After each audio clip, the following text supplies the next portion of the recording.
Hello everyone, welcome back to our channel. ఈరోజు మా అమ్మ స్టైల్లో పాలకూర పప్పుని ఇలాగ ఒక్కసారి చేసి చూడండి. చాలా రుచిగా ఉంటుందండి. పప్పు ఖచ్చితంగా ట్రై చేసి చూడండి. ఇప్పుడైతే రెసిపీలోకి అయితే వెళ్ళిపోదాం. ఫస్ట్ 3 కట్టలు పాలకూర తీసుకోవాలండి.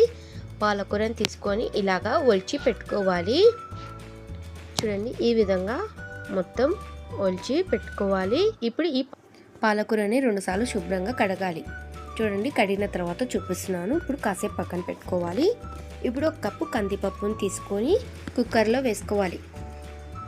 పప్పుని 2 సార్లు బాగా శుభ్రంగా కడగాలి. చూడండి, ఇలాగ కడిగిన తర్వాత 2 పెద్ద గ్లాసుల వాటర్ని వేసుకోవాలి. ఇప్పుడు ఇందులోకి మనం కారం ఎంత తింటామో అంత చూసి పచ్చిమిర్చిని వాడుకోవాలండి. తక్కువ తింటే తక్కువ వేసుకోవచ్చు.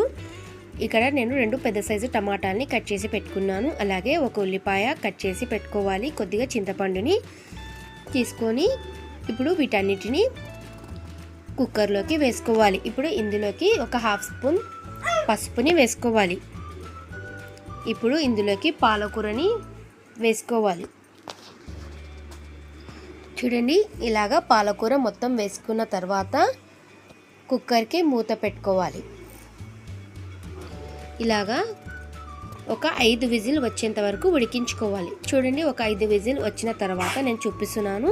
పప్పు చక్కగా ఉడికిపోయింది.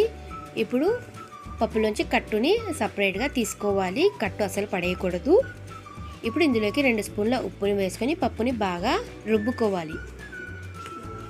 చూడండి, ఇలాగా రుబ్బుకున్న తర్వాత కట్టుని వేసుకొని మరొకసారి బాగా రుబ్బుకోవాలి. ఇప్పుడు పోపుని పెట్టుకోవాలి.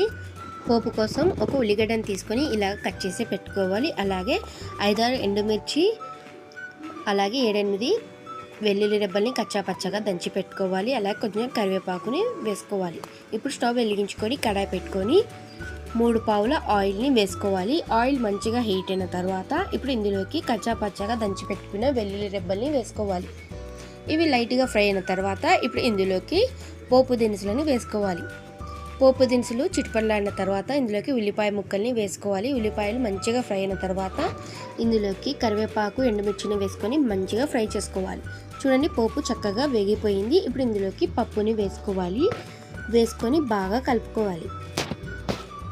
అంతేనండి, స్టవ్ ఆఫ్ చేయాలి. అమ్మ చేతి కమ్మని పాలకూర పప్పు అయితే రెడీ అయిపోయింది. చాలా టేస్టీగా ఉండే ఈ పప్పు ఒక్కసారి ట్రై చేసి చూడండి. ఎలా ఉందో నాకు కామెంట్లో చెప్పండి. ఈ వీడియోని మీకు నచ్చినట్టయితే మన ఛానల్ని లైక్ చేయండి, షేర్ చేయండి, అలాగే సబ్స్క్రైబ్ కూడా